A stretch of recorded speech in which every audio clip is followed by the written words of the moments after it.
안녕하십니까. 오늘은 고대사의 쟁점 중 하나인 폐수의 위치에 대하여 이야기하고자 합니다. 폐수가 고대사의 한 쟁점이 된 것은 이 폐수가 중국과 고조선의 국경이라고 여겼기 때문입니다. 하지만 정확히 하자면 폐수는 중국과 고조선의 국경이 아닌 연나라와 기자조선의 국경이었습니다. 폐수는 고구려를 기준으로 그 서쪽에서 시작된다고 합니다. 즉, 요동의 자리에서 시작됩니다. 기록을 읽어보겠습니다. 요지에 언급되기를 요양현은 한나라 시절의 폐수현이다. 고구려는 구려현으로 바꾸었고 발해는 상락현이라 하였으며 요나라는 요양현이라 하였다. 독사방역이요 권 37의 내용입니다. 폐지된 요양현은 사성 안에 존재하였다. 한나라의 현이며 요동군에 속하였다. 후한 안제 초에는 현토군 소속으로 바뀌었고 진나라는 폐지하였다. 독사방역이요 권 37의 내용입니다. 폐수가 시작되는 폐수현은 요양현이었으며 그 요양현은 요동군에 속하였습니다. 즉, 폐수현은 요동군에 속하였으니 폐수가 시작되는 곳은 요동군에 속한 어느 지점입니다. 이미 설명한 바가 있듯이 요동군은 하복성 석가장시 행당현 일대를 중심으로 존재하였습니다. 즉 폐수는 이 일대에서 시작되는 것입니다.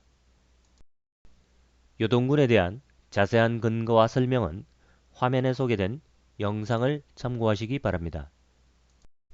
기록에 따르면 폐수는 고구려 서쪽에서 남쪽으로 흐른다고 합니다. 만약 그러하다면 백제나 신라의 기록에서도 폐수의 흔적이 있어야 합니다. 기록을 읽어보겠습니다.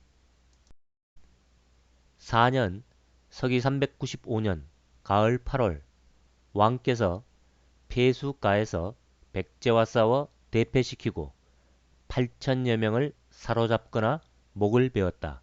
삼국사기 광개토왕 4년의 기록입니다. 백제사에서는 폐수라고 나오지만 신라사에서는 폐수가 니하로 기록됩니다. 즉, 니하가 곧 폐수라는 것입니다. 해당하는 기록을 읽어보겠습니다.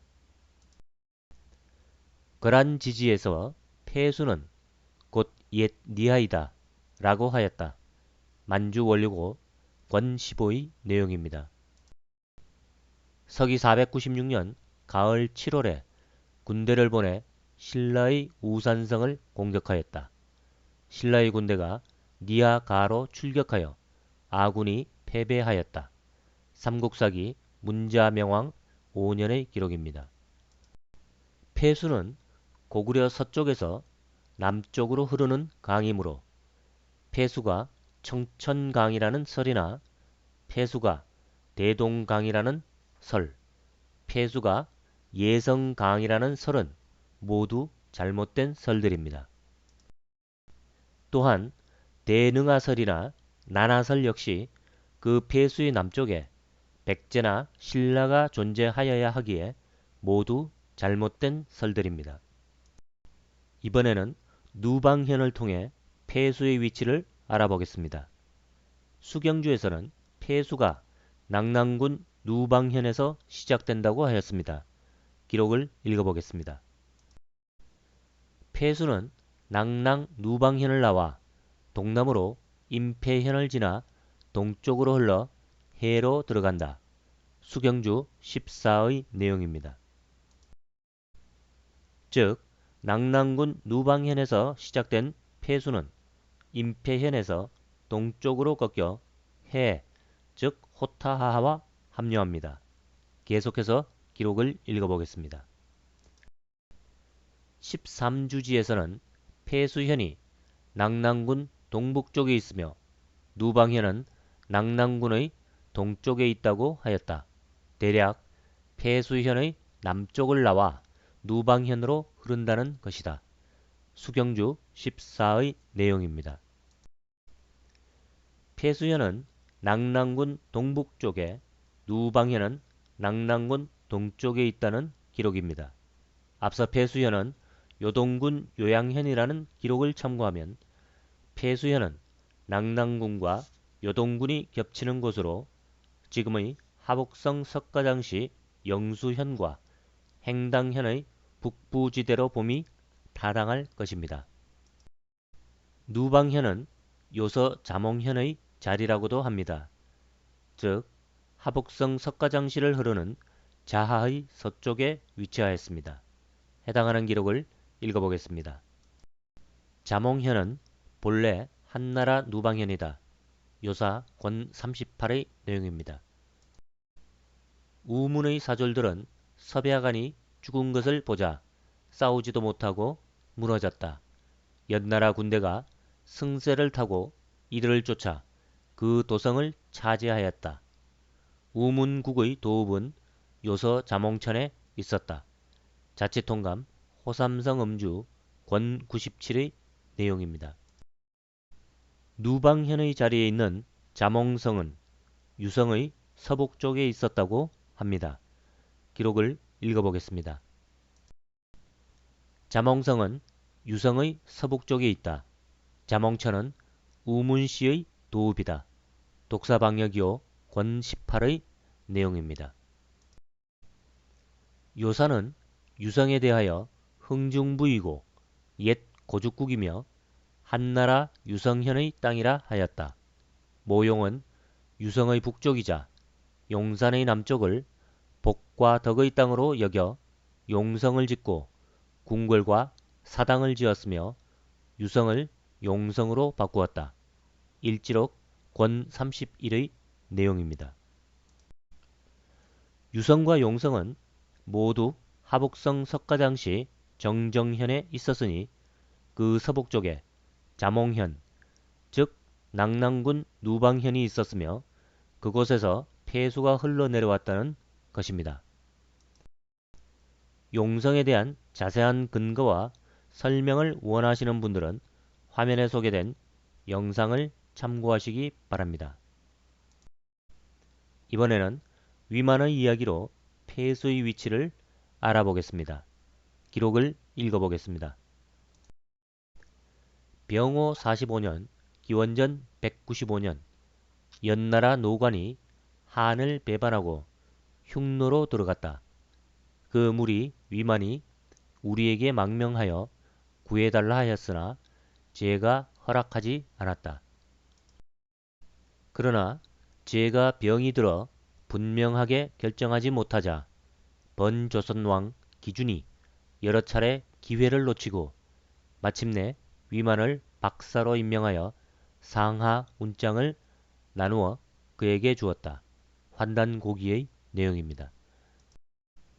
한나라 고제가 죽자 연나라 왕 노관은 흉노에 항복합니다. 그리고 함께 있던 위만은 흉노가 아닌 기자조선으로 들어와 기자조선을 점령하고 그 왕이 됩니다. 기록을 읽어보겠습니다. 진섭이 군사를 일으키자 천하가 붕괴되고 연나라 사람 위만은 조선으로 피신하여 그 나라의 왕이 되었다. 후한서 권 85의 내용입니다. 그런데 이 위만은 폐수를 건너 서쪽으로 향하였습니다. 즉 자신이 있던 연나라의 서쪽에 기자조선이 존재하였다는 것입니다. 해당하는 기록을 읽어보겠습니다. 옛날에 연나라 사람 위만이 폐수를 건너 서쪽으로 조선에 도착하였다. 조선은 옛 기자국이다. 수경주 14의 내용입니다. 당시 연나라는 요동을 중심으로 존재하였으며 그 경계가 폐수까지라고 합니다. 해당하는 기록을 읽어보겠습니다. 한나라가 일어나자 그 땅이 멀고 지키기 힘들다 하여 요동 고세를 다시 수리하여 폐수까지를 연나라에 속하게 하였다. 연왕 노관이 배반하여 흉노로 들어갔다. 자치통감 권 21의 내용입니다. 즉 위만은 요동에서 폐수를 서쪽으로 건너 요서에 있던 기자조선으로 간 것입니다.